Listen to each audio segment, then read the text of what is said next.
I was sitting in my car in a cafe parking lot in Inville, Tennessee, looking at a picture on my phone. It was a page from Sunday's crossword puzzle. 3 words were circled in red. The writing was shaky. That's what arthritis does at 78. But the message hadn't changed. I'd waited 3 years for this sign. My parents told everyone I'd been unemployed for 10 years. They made fun of me at church dinners, at my uncle's weddings, and at my grandmother's birthday parties. What they didn't know was that I worked finding people like them. And my grandmother would send me the code. What happened at the Thanksgiving table 30 minutes later made it to the Mayville papers. But before I tell you that, you need to understand how a family decides its family is worthless and what price it pays when it makes a mistake. Welcome to Stories of Quiet Drama. I'm Bethany, 34 years old. This is the story of how my family tried to destroy me and how a crossword puzzle solved everything. If you're a family member no one believes, and you've spoken to them in secret, follow me, share your thoughts in the comments, and don't forget to subscribe. I'm usually at my desk around 7 a.m. My office is on the 3rd floor of the Knox County Government Building in Knoxville, Tennessee. Fluorescent lighting, beige walls, and a coffee machine that's been out of order since April. Nothing special. The nameplate on the cabinet reads, Senior Investigator, Adult Protective Services. I've held this position for 6 years. Before that, I worked in the field for 4 years, a total of 10 years, protecting older adults from financial exploitation, neglect, and abuse. On average, I have 12 open cases at any given time.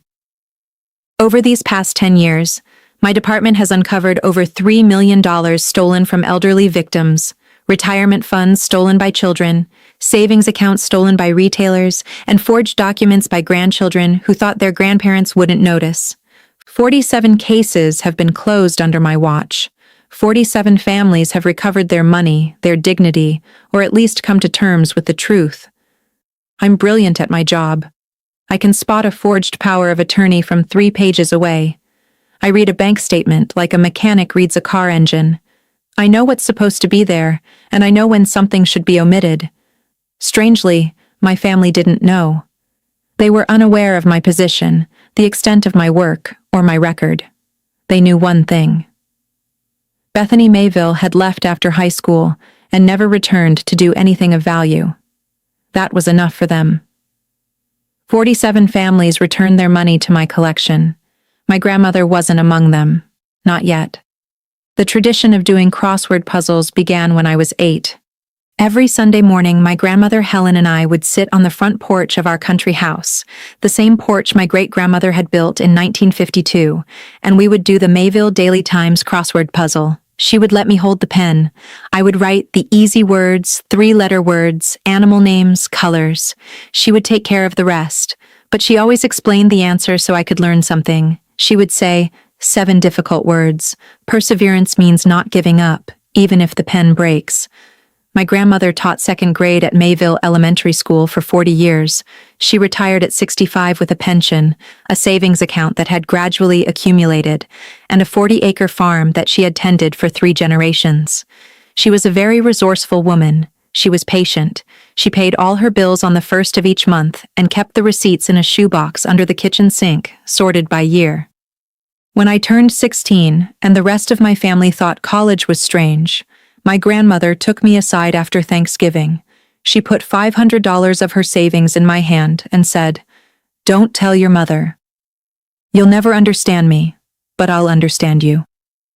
The following week, I applied to the University of Texas at Knoxville. 4 years later, I earned a degree in social work. 2 years later, I earned my master's degree. At every graduation, my grandmother would send me a page of crossword puzzles from the newspaper. Pride. Those words represented culture, pencil, porch, and patience. It wasn't just a habit.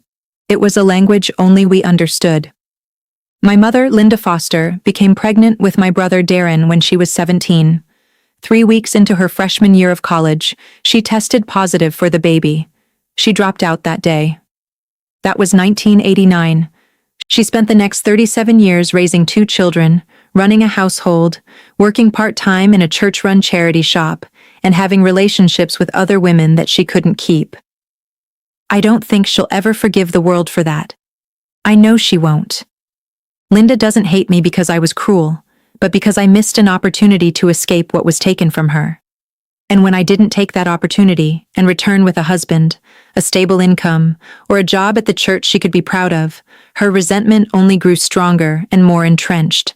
My father, Ray Foster, was a heavy truck driver for 23 years. Good job, good salary. Then, 6 years ago, he developed back pain.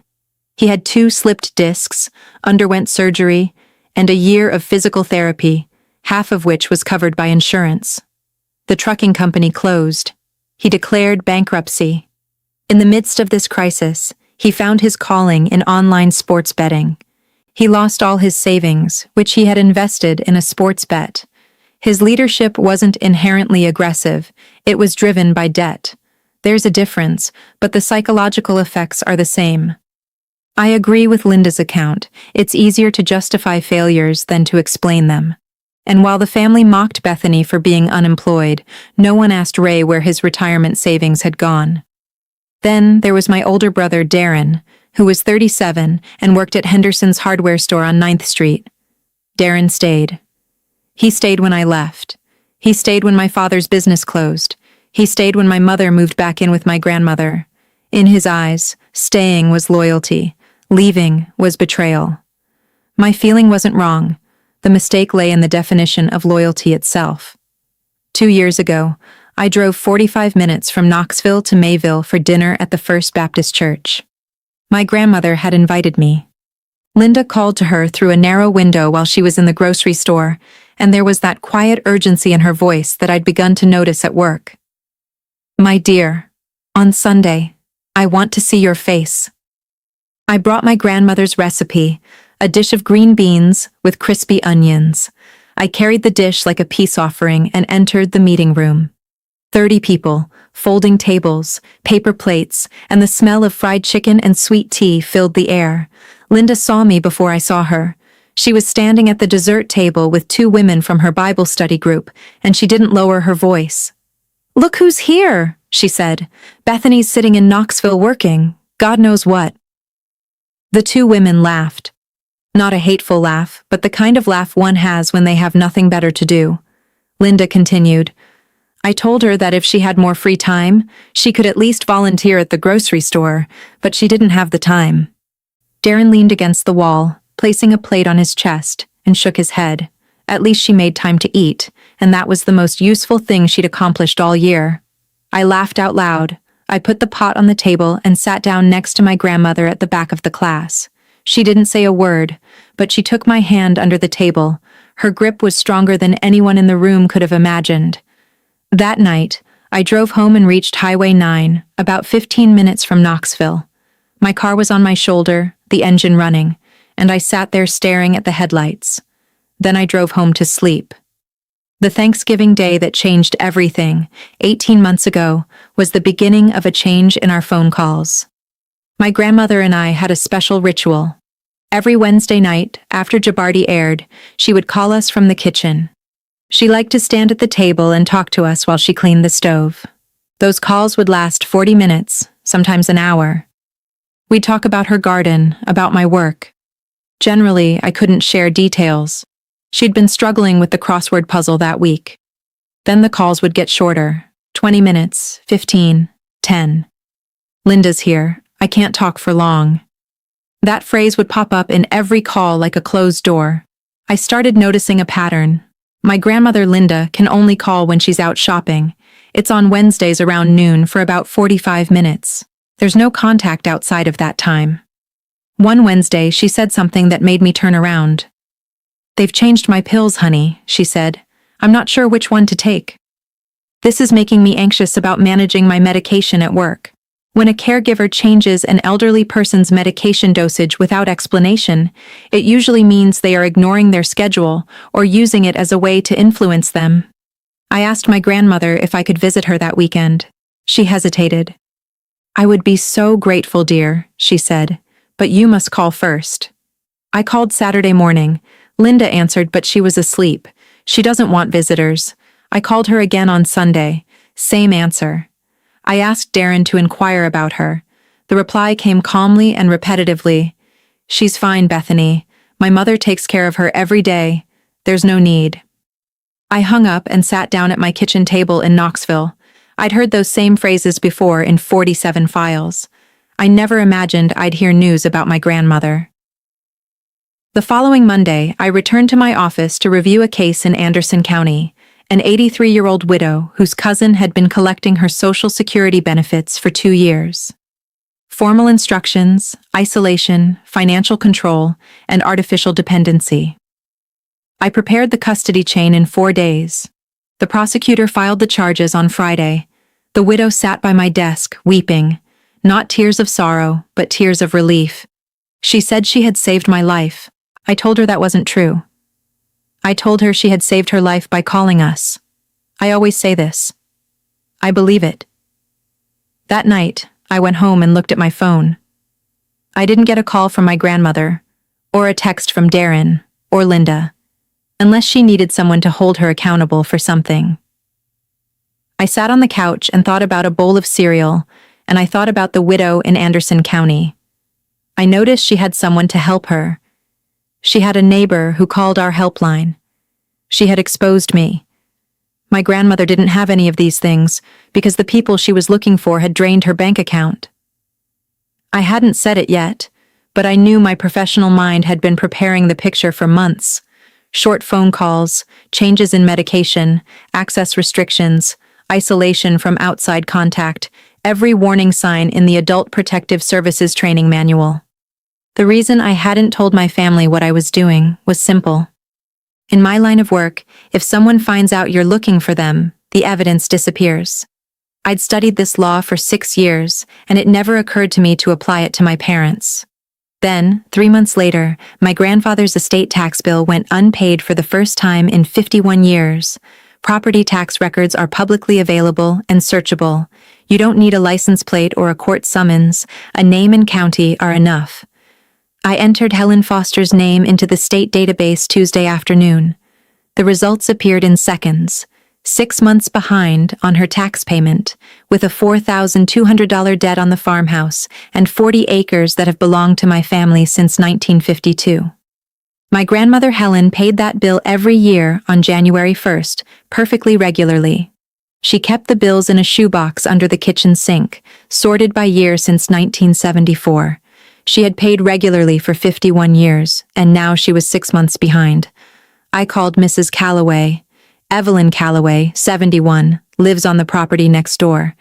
She and my grandmother had been friends for 30 years, the bridge club, the vegetable exchange, the Sunday trips to the farmer's market. Mrs. Calloway was one of those observant neighbors. Something was wrong with Bethany. Linda whispered into the phone as if she could hear what was being said over the wall. "Your mother won't let Helen leave the house." I haven't seen him in the garden since spring. He used to greet me on the porch every morning. Now the porch is empty. I asked him about Ray. He comes 3 or 4 times a week. A new truck, new shoes, but your grandmother's gutters are hanging off the ceiling. A new truck, new shoes, unpaid property taxes, crumbling gutters. I wrote it all down in a notebook. Dates, notes, quotes. Not a formal case file, not yet. Just a family member who cares and does what I tell any concerned family members. Gather what you can, record what you see, report what you find. Mrs. Calloway became the bridge that connected us. While Linda was driving to Kroger in Alcoa, about 45 minutes exactly, Mrs. Calloway crossed the property line through a crack in the fence and knocked on my grandmother's back door. She brought a thermos of ground coffee and a copy of this week's vocabulary puzzle. Then she gave my grandmother her phone. My first real conversation with my grandmother in months lasted 11 minutes. Her voice was fainter than I remembered. She spoke quickly, her sentences jumbled together as if trying to compress an hour. "Now, the money's with Raj, all of it. I haven't checked my bank account. Linda says it's easier this way. She says I made a mistake in the calculations. But Bethany, I've never made a mistake in a bank account in my entire life." I asked her about her property taxes, and she said she hadn't known they were overdue. I asked about her arthritis medication, methicillin, which she'd been taking weekly for 6 years, and she said they'd changed it. Linda said the doctor had prescribed a cheaper medication, but no one had taken her to a doctor. I asked about her retirement check, and Ray took it out of the letterbox. He told me he was going to report me. I hadn't seen an arrest warrant in 4 months. I wanted to tell her everything. I knew every detail of what he described. I had 47 case files that started like this, but she wasn't ready to hear it. She was still with her daughter. I couldn't sue my daughter Bethany. I'd heard that sentence before, literally 80% of the time. So I said what I always say. Don't blame anyone, Grandma. You just need to let someone help you. The following Saturday, I drove to Melville, pulled into the driveway, and knocked on the door of the house I grew up in. Linda opened it a crack. "What do you want?" I continued, my voice serious and quiet. "I want to see my grandmother. I'll sit with her on the porch for half an hour. She's tired. She doesn't want a friend." Behind Linda, the television was showing a game show, loud, over the top, the kind my grandmother always hated. She watched documentaries on PBS and Jeopardy. She wasn't listening to the daytime games at full volume. I said I'd wait for her on the porch until she felt better. Linda clenched her jaw. "Hold on tight." I closed the door. I sat on my grandmother's porch chair, the wicker chair where we'd said those words, and waited. The garden was withered, not from a dormant winter death, but from a death of neglect. The tomato crates were rotten and dilapidated. Weeds covered the entire garden bed. My grandmother's garden had won the Blount County Fair Award 4 years in a row. It looked as if no one lived there anymore. 2 hours later, Ray arrived in his 2-year-old Ford F-15, fitted with a chrome package and off-road tires. He got out wearing a Carhartt jacket with the price tag still on the sleeves and Red Wing boots that had never been worn. He looked at me like a lawyer. "Bethany, go home. No one invited you." I saw his new jacket. I saw the gutters hanging over my head. I saw the garden my grandmother had tended for 40 years, now overgrown with weeds. "Nice car, Dad." He didn't answer. He got in the car. I drove back to Knoxville. I jotted down in my notebook the date, time, new entry date, notes, current new car, outstanding property repairs, and the TV size based on sensory input. Then I knocked politely, one last time. Mrs. Calloway had a key that no one else knew about. Not the house key, but a financial one. 10 years earlier, when my grandmother still possessed her sharp wit and foresight, she had opened a second savings account at First Horizon Bank. I set up an emergency fund and named Mrs. Calloway as a joint guarantor for the account. The idea was simple. If something happened to my grandmother's main accounts, there would be a special fund accessible only to my grandmother and her most trusted neighbor. The account held about $9,000 that had remained untouched for years. Calloway went to the bank Monday morning. She asked the teller for her bank statements for the past 6 months. What she found made her hands tremble. 3 withdrawals had occurred in the past 2 months, each for $500. All 3 had been made from the ATM on Lamar Alexander Parkway, the same one Linda had given her while she was shopping on Wednesday. Linda had found the PIN. Calloway went straight to the Starbucks in Knoxville, where I asked to meet her. She laid out the description on the table. I looked at the dates, quantities, and location. 3 pulls, 2 weeks apart on Wednesdays, to fit Linda's shopping schedule. I had built my business on less than that. When I went into this account, I said, "The main account is worse." Mrs. Calloway nodded, her eyes filled with tears. "Helen had been saving this money for 30 years, Bethany. 30 years of Christmas checks and Christmas bonuses from the school district. She always joked that it was a box she'd run away from." I stopped. I don't think she's joking anymore. I carefully folded the statement and put it in my pocket. This was the first test, but not the last. The next morning, I sat across from my supervisor, Tom Reeves, at the Child Protective Services office. Tom had been with the department for 22 years. He'd seen it all. Boys selling their mothers' houses without ever having touched them. He'd sit in a wheelchair, watching Wheel of Fortune and draining their father's credit cards. Nothing surprised him more. I said, "I have to file a third-party report. The victim is my alleged grandfather." Tom leaned back, not looking down. "Conflict of interest." "I know. They can't tell me. I'm asking Janet Caldwell to take over. I'll file the initial report and withdraw from the investigation. Janet Caldwell was the second best detective in our class after me. Meticulous, thorough, patient. She got straight to the point. Tom had been teaching me for a long time. How long have you known him? A few weeks? 12? 18 months? He shook his head slowly. Are you okay? I looked at the stack of files on his desk. I looked at each case piled on the desk, one by one. I've filed 200 reports in my career, and every time I felt like I was hurting someone else. Clean, thorough, with professional distance. Tom, I've filed 200 reports.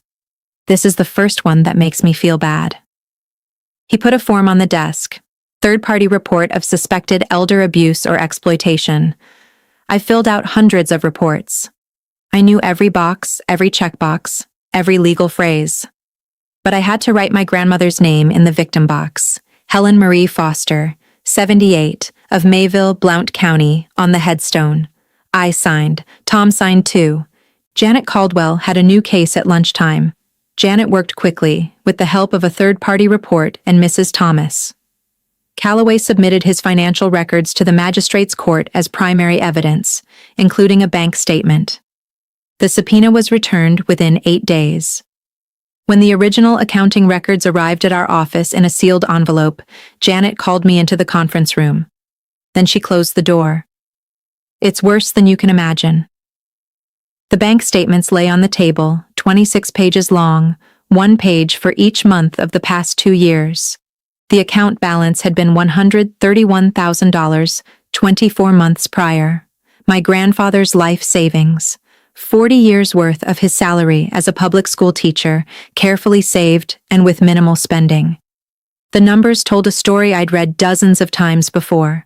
For Ray Foster, withdrawing $2,000 a month meant $48,000 in housing costs over 2 years. Unexpected expenses for home repairs. $3,500 for a new water heater, the old one was still there. $4,500 for roof repairs, the gutters were leaking. $2,800 for electrical work. The porch light had been out since the spring. Linda's name appeared on 6 checks from a medical billing company I'd never heard of. Janet had already looked for it, but it was nowhere to be found. The missing amount was about $127,000. The power of attorney had been signed 2 years earlier, while my grandmother was in the hospital with pneumonia. Linda brought the documents to her hospital room, and my mother signed them temporarily until she recovered. The letters went unanswered. Here's a list of how I turned my professional calm into anger. My grandmother's prescription for arthritis medication cost $340 a month and hadn't been paid for 3 months. The pharmacy remained silent. While Ray bought a new truck and Linda wrote checks to a bankrupt company, my grandmother sat in her country house without the medication she needed to move her arms. Janet put the conversations aside. That night, I took them to my apartment in Knoxville, a 1-bedroom apartment on the 3rd floor of a brick building near the university. I sat at the kitchen table with iced coffee and read every line on every page. 26 pages, 26 months. Each page represented a month of my grandmother's gradual decline. Page 8, $2,000 for Ray Foster. Page 9, $2,000 for Ray Foster. Page 12, $4,500 for home repairs that were never done. I've read hundreds of files about financial exploitation. I know the common patterns. But those patterns don't prepare you for what you'll see on page 22. The last page of the statement, the last line, the current balance, $3.41.28. I read it twice. Then I placed the paper on the table next to my cold coffee. 40 years of chalk dust and lesson plans, $3.41.28. That's all that's left of my grandmother's career. Every morning, she stood before a class of 22 students and taught them to read. In the afternoons, while the oven baked, she marked the papers on the kitchen table. Each month, she deposited her check and watched her balance grow by a penny each year. But the $131,000 she had accumulated over 4 decades of patience and discipline had dwindled to a balance that wouldn't even cover 3 months of arthritis medication.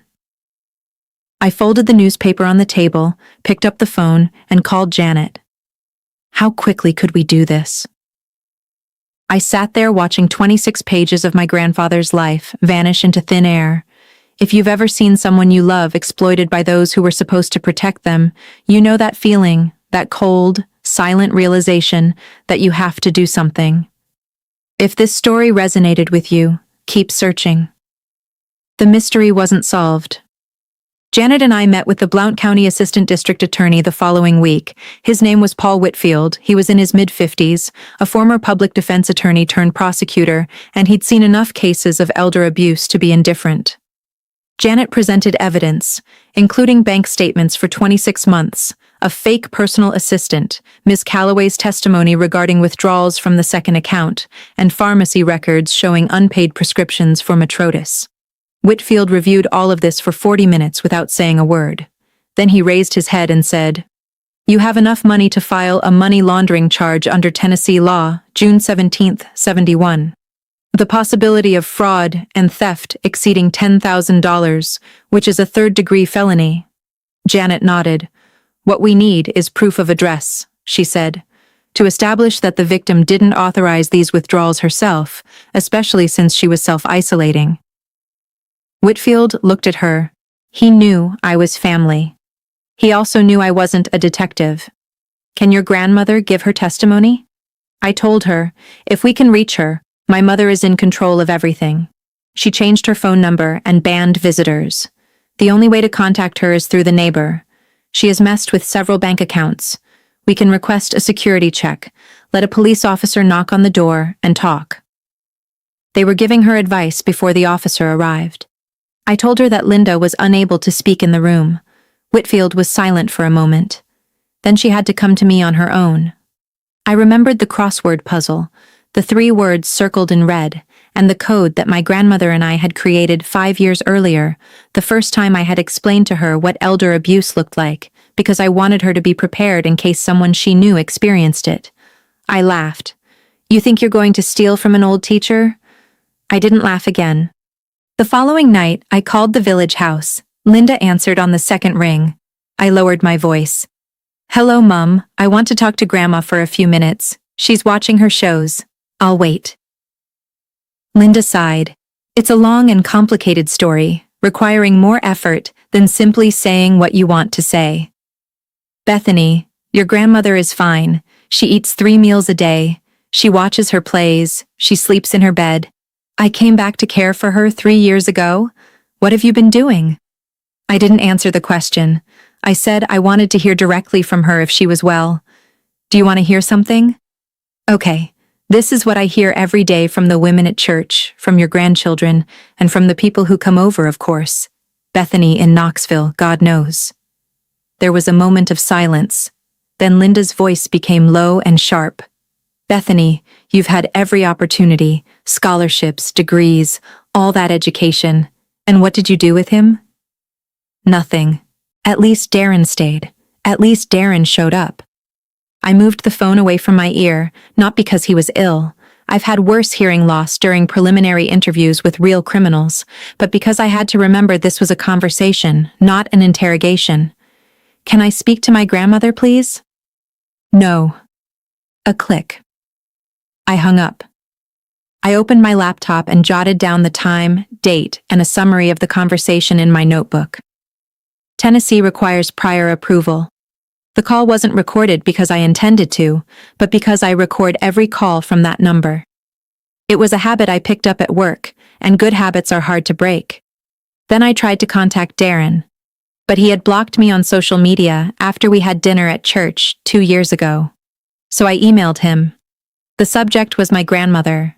I said, "Darren, I'm worried about my grandmother. Her property taxes are due in 6 months. She hasn't seen a doctor in 4 months, and I can't reach her by phone. Could you please ask her?" The answer came that night, a few harsh words. "Bethany, I visit my grandmother every week. She's fine. My mother takes care of everything. The taxes are being processed. Don't try to cause trouble." "Darren, the taxes haven't been processed yet," I said. Then I produced the judge's record and her bank statement. He cut me off. With one word. "You don't care now." He left us. I endured it for a long time. My brother wasn't a bad person. He never stole a penny from anyone. He worked at Henderson's hardware store 6 days a week. He coached the junior baseball team on Saturdays and brought flowers to my grandmother for her birthday.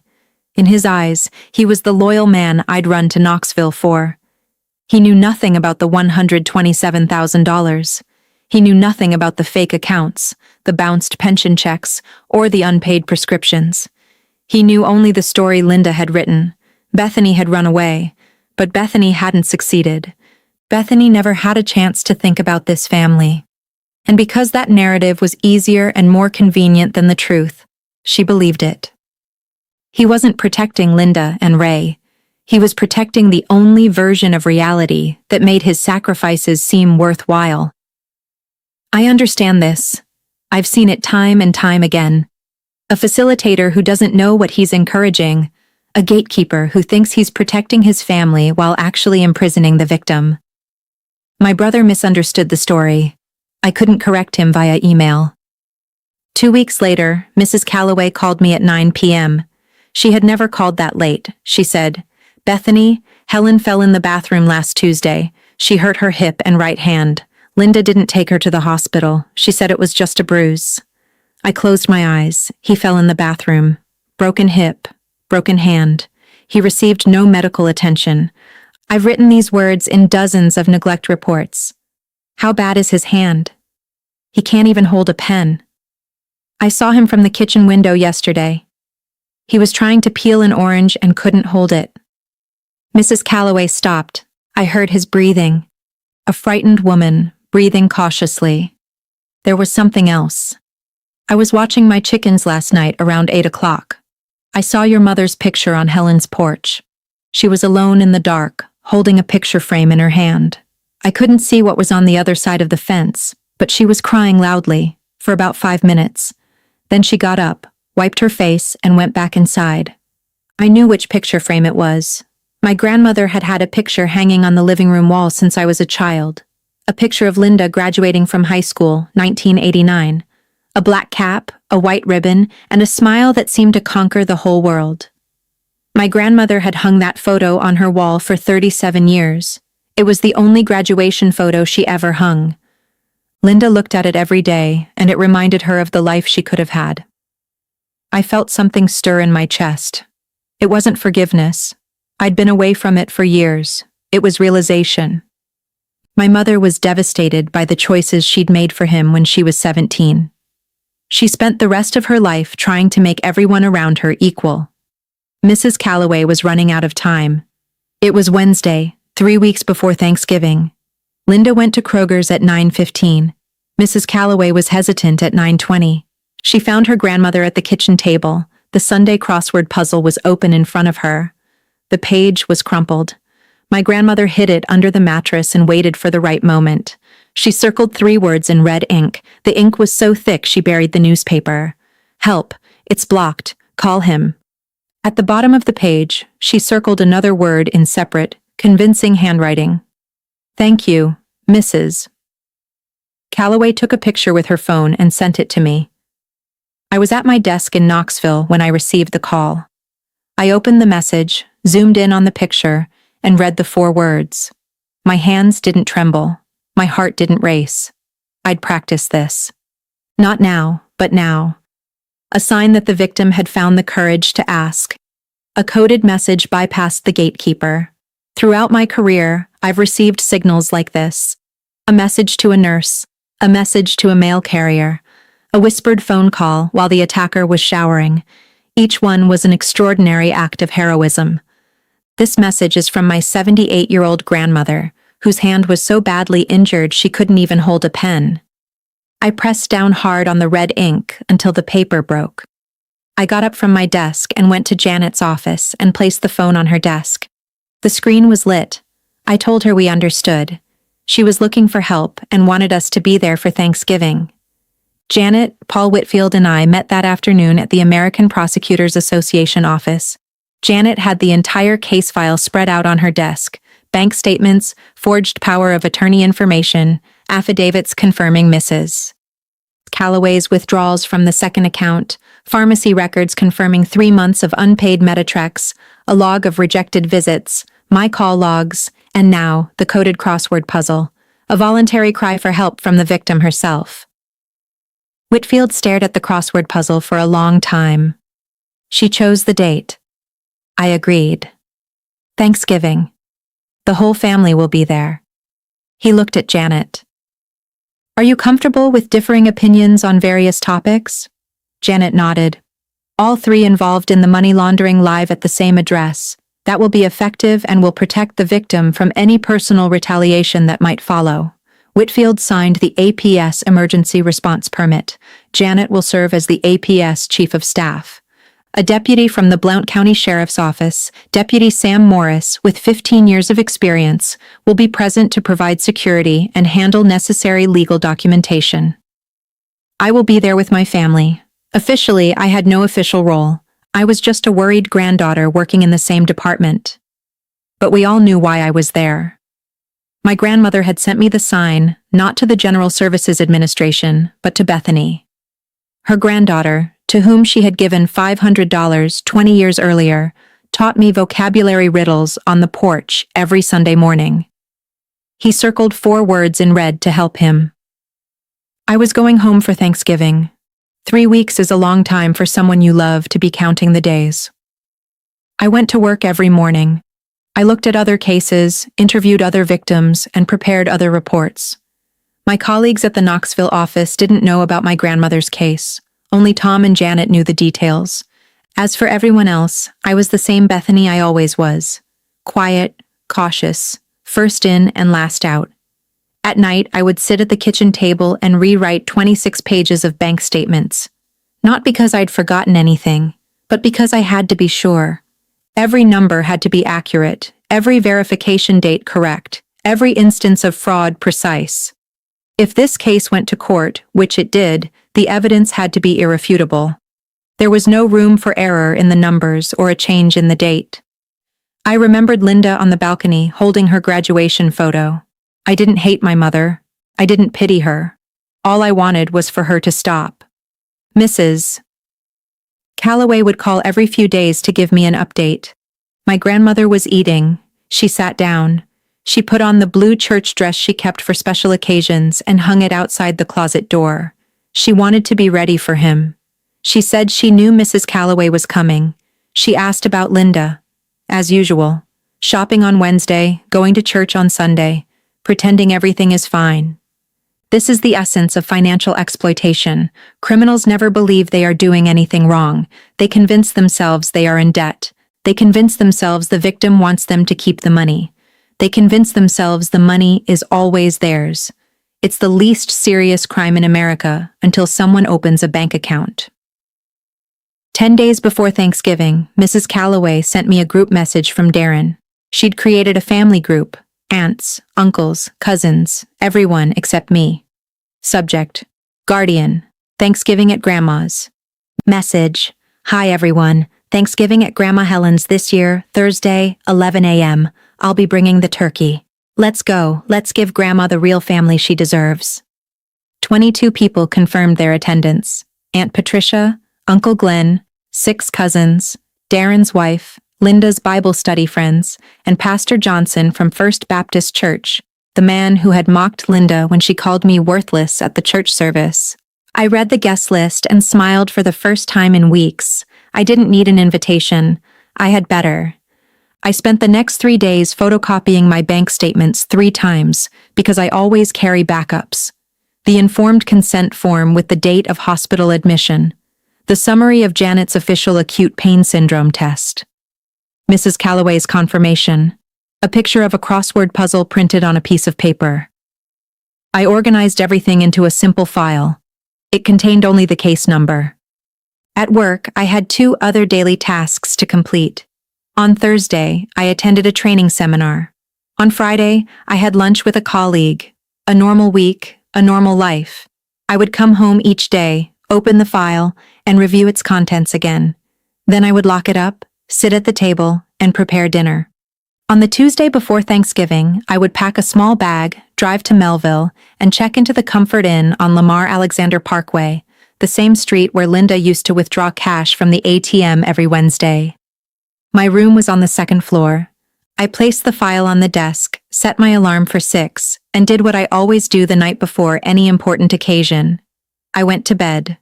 14 dinners. That's how I count them every night before Thanksgiving. 14 meals my grandmother used to eat at her table in her own home, paid for with her own money. Money she would never touch again. If someone is forcing you into silence, keep searching.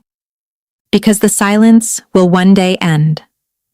On Thanksgiving morning, at 6 o'clock, I lay on my bed in the hotel, staring at the ceiling. Outside, Melville was quiet. The kind of quiet you only find in small towns during the holidays, when everyone is either out of their homes or asleep in their kitchens. I showered, got dressed, and then put on the gray jacket I'd brought with me. It wasn't casual clothes, it was work clothes. The same jacket I'd worn in court, in interviews with victims, and at every important moment in my career. My grandmother saw it and understood immediately. The jacket was very important. At 9 in the morning, I went to the Main Street diner.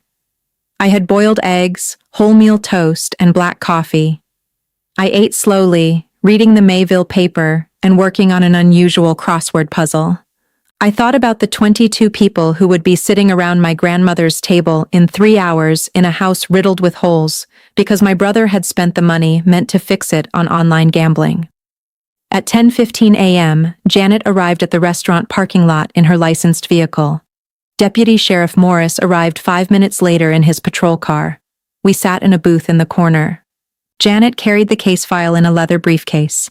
Deputy Sheriff Morris wore his police badge and possessed a calm demeanor born of 15 years spent knocking on doors that people refused to open. Janet told us to be there at 12:30. The family should be there by then. I'm going to file a missing person report. Deputy Sheriff Morris is providing security and will enforce the temporary protective order if necessary. Bethany, your family, you're here for Helen. Deputy Sheriff Morris looked at me. Are you sure about the time? Thanksgiving dinner? I put down my coffee. My grandmother chose this day, and I respect her choice. At 12:15, we got into our 3 cars, Janet's sedan, Deputy Sheriff Morris's patrol car, and my 10-year-old Honda Civic. We drove in a silent procession through Emville, past the elementary school where my grandmother taught for 40 years. The school is closed for the holidays, but the flag is still flying. I passed the First Baptist Church, where Pastor Johnson was likely saying goodbye to the turkey that had been on the farm, along with the stolen retirement money. I passed Henderson's hardware store, where Darren worked 6 days a week, and whose sister believed he was the source of the problem. The road to the farm stretches for 2 miles through farmland. Rolling hills, white wooden fences, and plastic-covered haystacks. Picturesque countryside. The scene suggests nothing bad could possibly happen here. 6 cars are parked on my grandfather's gravel driveway, Darren's pickup truck, Linda's sedan, Ray's new F-150, and 3 others I don't recognize, probably my cousins. Smoke rises from the kitchen chimney. Laughter echoes between the walls. The aroma of roast turkey and sage sauce filled the crisp November air. I pulled my car over on the road behind the mailbox. Janet stood behind me, followed by Deputy Sheriff Morris. I stepped out of the car, feeling the gravel crunch beneath my feet. I glanced up at the porch, at the wicker chair where I used to sit with my grandmother. I straightened my jacket and retrieved the paper file from the passenger seat. Janet stood to my left, and Deputy Sheriff Morris stood to my right. We went out onto the porch and placed 3 pairs of shoes on an old wooden chair. I raised my hand and knocked. The same brusque knock I'd given Linda when she slammed the door in my face 6 weeks earlier. A professional knock. 3 warm hugs. This conversation will take place whether you're ready or not. I went in. The chairs creaked. Someone laughed. The knocking stopped. I heard Darren's voice. I understood. It was probably Uncle Glenn, who was late. The door opened quickly at the stairs. Darren was standing there, a dish towel over his shoulder and a smile on his face. The smile of a man serving Thanksgiving, doing his duty, showing kindness. His smile lingered before he turned away from me, then faded. His eyes moved from me to the Albany County Sheriff's badge on Janet's lens, then to Deputy Morris's uniform, badge, gun belt, and radio. The cloth slid off his shoulder and fell to the floor. What? Darren's voice trembled. What happened? I said, Hey Darren, we need to go inside. He didn't move. He stood in the doorway like a man who had opened the wrong door in a dream. As if he had stayed there long enough, the scene would have taken on a meaning. Deputy Sheriff Morris stepped forward. Calm, professional. Sir, we're here on official business. May we go in? Darren stepped back, automatically, as if you'd recoil when someone in a uniform asked you to. We walked down the hall, past the coat rack, then the family photos on the wall, then Linda's graduation picture that my grandmother had kept for 37 years.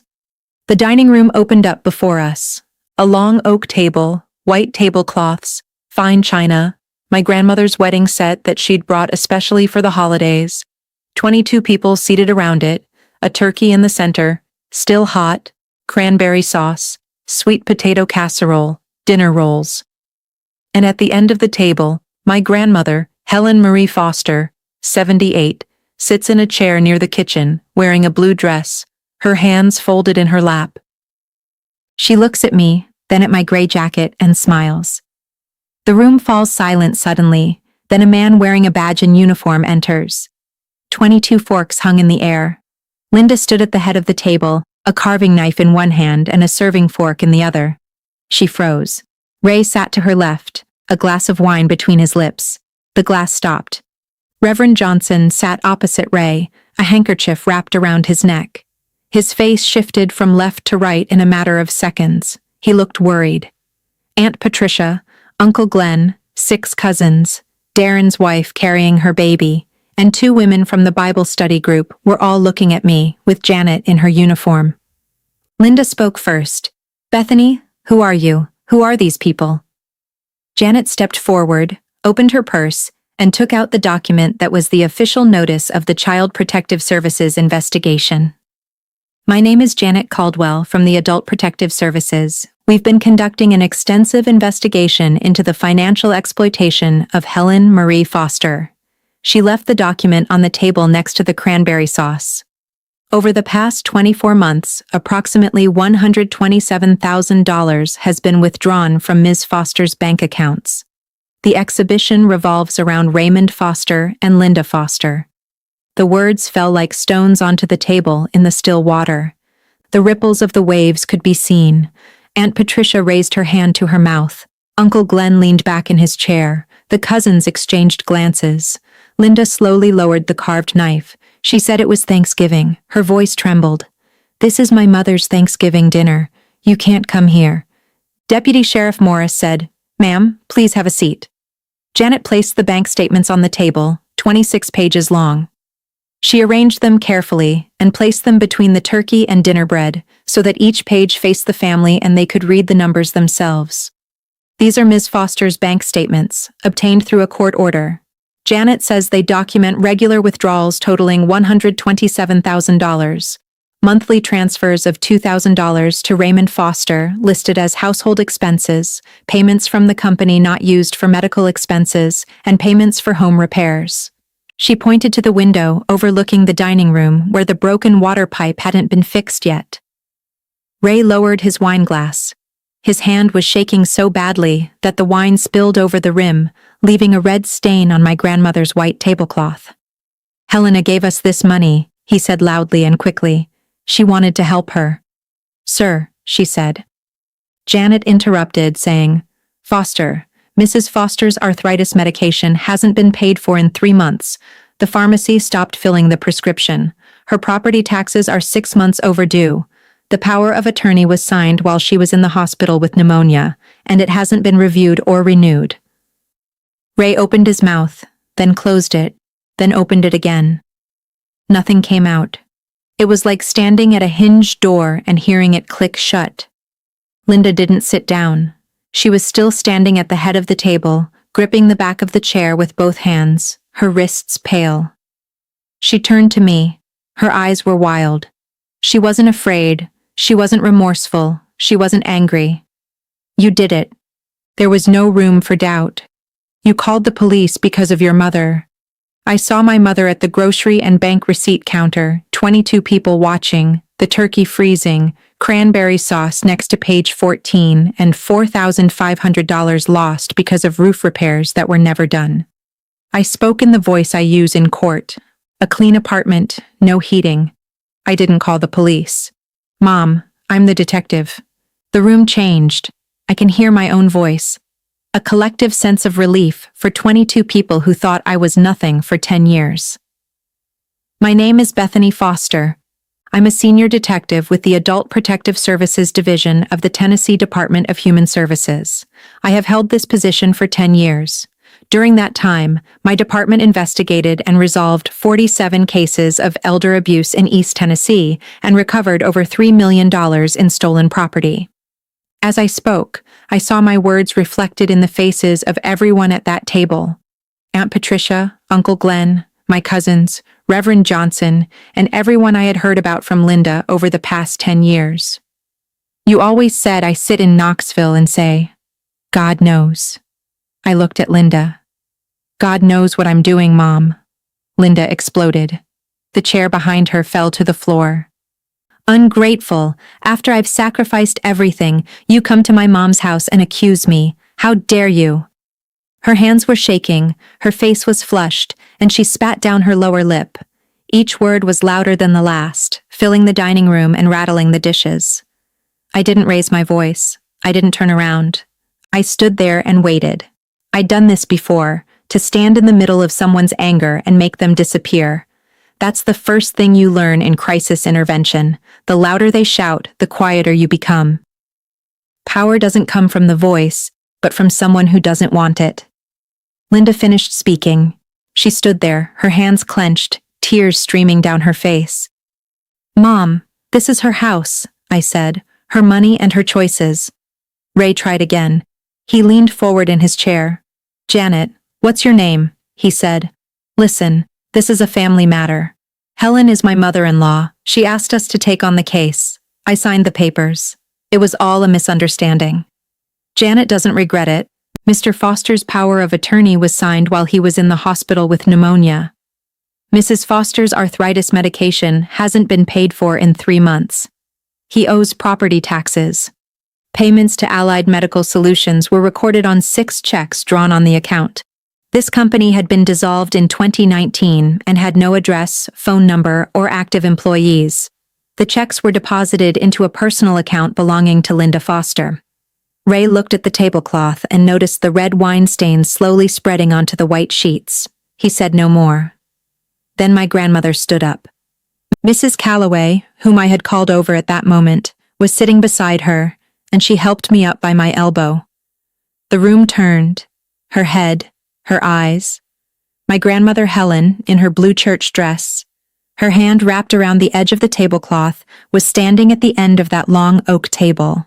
She wasn't trembling from weakness, but from waiting 40 years for the right moment. I taught 2nd grade for 40 years, she said. Her voice was soft but clear, the voice of a woman who had commanded a classroom for 3 decades. I saved everything I could. I raised my children in this house. They took everything except my crossword puzzles. I paused, looked at Linda, then at Ryan. It was all their fault. No one at that table was breathing. Reverend Johnson looked down at his napkin. He wasn't laughing now. None of them were. Darren was standing in the doorway between the dining room and the kitchen. He hadn't moved since we'd come in. His face had gone through every stage of grief. Shock, betrayal, confusion, and now something worse. Realization. He looked at me. I saw it in his eyes. He replayed every conversation, every email I'd sent. Every time I tried to tell him something was wrong, he would go silent. You tried to tell me, he said. His voice rose above a whisper, the email about the property taxes. I thought you were calm. He couldn't finish his sentence. I know what you're thinking, Darren, I said. He pressed his hand against the doorframe. His eyes were red. He looked at the bank statements on the table, the 26 pages of evidence that proved everything his sister had tried to say, and everything his parents had hidden. Deputy Sheriff Morris stepped forward and addressed the crowd. His voice had been rehearsed and tested. Raymond Foster is currently under investigation under Section 71-6-17 of the Tennessee Code for Elder Abuse. Linda Foster is seeking a temporary restraining order to prevent her from contacting Helen Foster and to restrict her access to her financial accounts pending the Adult Protective Services investigation. Linda was led to the door. She passed my grandmother as she rose from her chair. She stopped. My grandmother looked at her daughter, not with anger, not with disdain, but with sadness. A quiet, deep sadness, the sadness of a 55-year-old woman.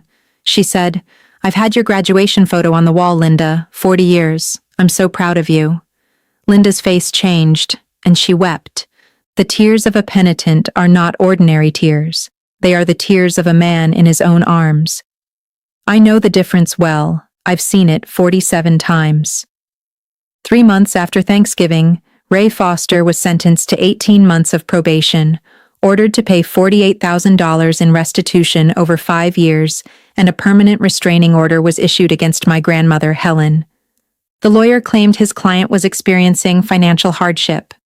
The judge noted that Mr. Foster had managed to buy a new pickup truck and a wardrobe full of Carhartt jackets, while his mother-in-law was dying because she couldn't afford arthritis medication. This claim was unconvincing. Linda's trial began in February, and the jury deliberated for 4 hours. Foster was convicted on 2 counts of embezzlement and 1 count of theft involving more than $10,000. The ruling has not yet been issued. The protection order remains in effect. The Blount County Court has officially revoked Grandma Helen's power of attorney. Her accounts have been frozen, audited, and returned to her full control. Her balance will never reach $131,000 again. Part of the money is gone forever, but the cash flow has stopped. Her property taxes are paid. I pay them myself. My grandmother insists I pay her $12 a month because that's the amount.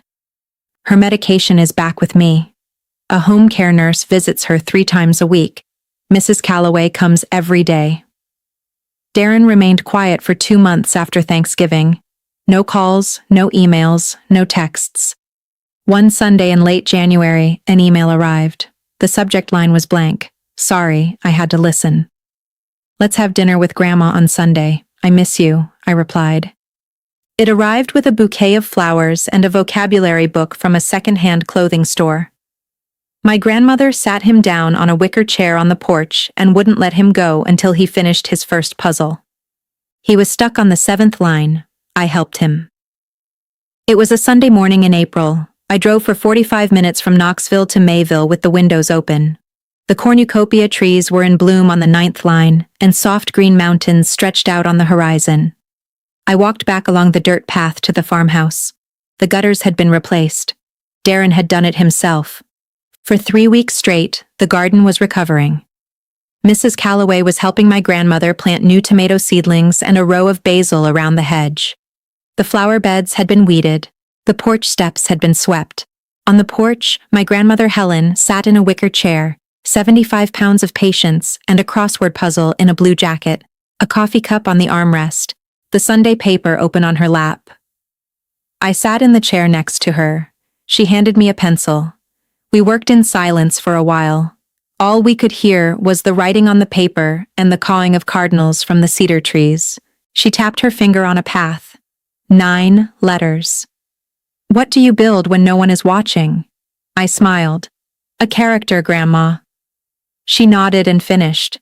"I knew you'd understand. Those who mock your silence will never understand what you build inside, but those who need you will always find a way to reach you." A crossword puzzle. 3 words circled in red. That was enough to unravel a 10-year-old lie. Remember when someone you love is silent, a spouse, a child, or a caregiver. Often it's the silent ones who are fighting the hardest battles you'll ever see. Share this story with anyone who needs to hear it. If you've ever been humiliated, comment and subscribe, because silence always finds its voice on this channel.